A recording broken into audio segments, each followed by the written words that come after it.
Well, I couldn't resist, and we're gonna put some evil clowns in the game.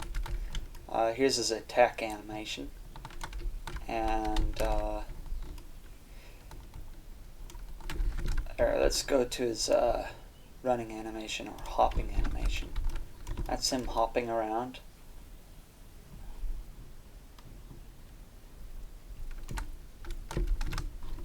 And he has an idle animation, but I think it's 100. Oops. Yeah, it's a very disturbing idle animation.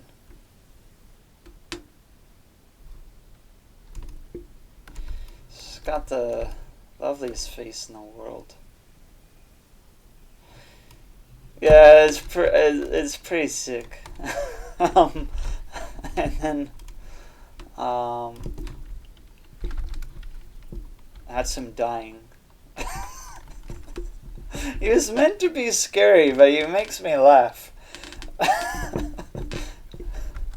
Or him getting damaged. I probably have to set this back to 30.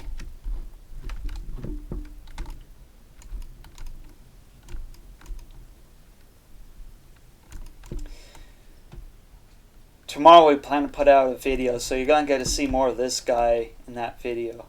It's going to have a sort of a laughing cry thing going on. Alright, I'll see you in that one.